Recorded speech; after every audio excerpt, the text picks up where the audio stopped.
Sang Sabda telah menjadi manusia dan tinggal di antara kita. Para sahabat Sabda Hidup yang terkasih, berjumpa kembali bersama saya, Frater Jimmy, dalam permenungan hari ini. Permenungan kita akan diambil dari Injil Lukas bab 5 ayat 27 sampai ayat yang ke-32.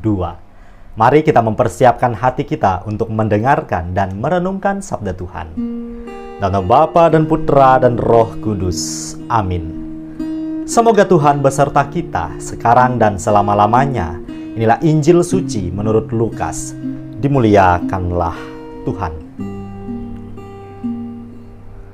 Kemudian ketika Yesus pergi keluar, ia melihat seorang pemungut cukai yang bernama Lewi sedang duduk di rumah cukai. Yesus berkata kepadanya, "Ikutlah aku." Maka berdirilah Lewi dan meninggalkan segala sesuatu, lalu mengikuti dia. Dan Lewi mengadakan suatu perjamuan besar untuk dia di rumahnya, dan sejumlah besar pemungut cukai dan orang-orang lain turut makan bersama-sama dengan dia. Orang-orang Farisi dan ahli-ahli Taurat bersungut-sungut kepada murid-murid Yesus, katanya, "Mengapa kamu makan dan minum bersama-sama dengan pemungut cukai dan orang berdosa?" Lalu jawab Yesus kepada mereka, katanya, "Bukan orang sehat yang memerlukan tabib, tetapi orang sakit. Aku datang bukan untuk memanggil orang benar, tetapi orang berdosa, supaya mereka bertobat." Demikianlah sabda Tuhan. Terpujilah Kristus. Para sahabat Sabda Hidup yang terkasih, melalui bacaan Injil hari ini diperdengarkan kepada kita sekalian cerita panggilan Lewi, seorang pemungut cukai. Apa yang dapat kita timba sebagai inspirasi iman dari cerita ini? Kita tahu bahwa profesi seorang pemungut cukai pada kala itu dianggap sebagai tindakan dosa. Maka tidak heran apabila dalam cerita Injil tadi, ketika Lewi pemungut cukai ini mengadakan perjamuan besar untuk Yesus di rumahnya, orang-orang Farisi dan ahli-ahli Taurat yang melihat Yesus mau hadir di perjamuan tersebut mencibir dan bersungut-sungut, sebab mereka beranggapan bahwa Yesus bergaul dengan pendosa. Ada beberapa poin permenungan yang hendak saya ajak kita sekalian untuk merefleksikannya. Pertama, bahwa panggilan mengikuti Yesus diperuntukkan bagi siapa saja tanpa terkecuali. Yang terpenting ialah orang itu mau membuka diri, menerima panggilan Tuhan Yesus dan beranjak dari tempat duduknya untuk mengikuti Dia. Dan inilah yang kita dengar dalam bacaan Injil tadi, di mana ketika Yesus memanggil Lewi sepemungut cukai tersebut, ia langsung beranjak dan mengikuti Yesus.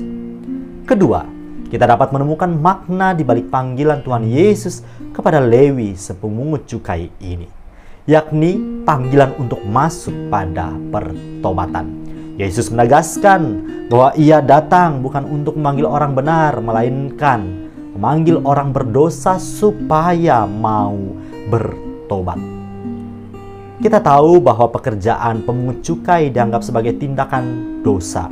Maka dengan sendirinya panggilan Tuhan Yesus kepada si Lewi ini agar ia mau bertobat.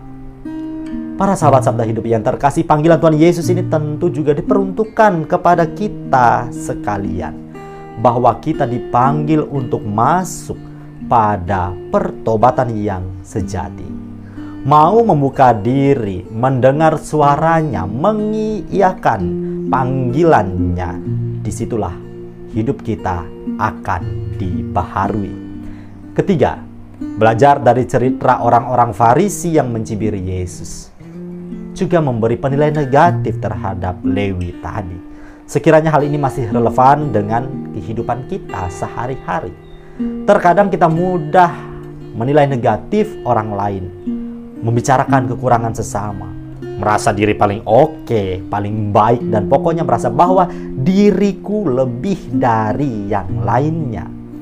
Sikap seperti ini menandakan bahwa hati kita telah tumpul, tidak pernah diasah, sehingga kita tidak punya kepekaan untuk melihat kekurangan diri kita masing-masing dan memperbaikinya.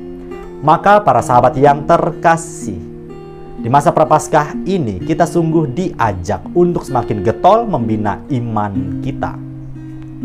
Apabila kita sudah merasa kekeringan secara rohani, mari kita kembali ke sumber air abadi, yakni Kristus sendiri, agar kita semakin disegarkan dari waktu ke waktu.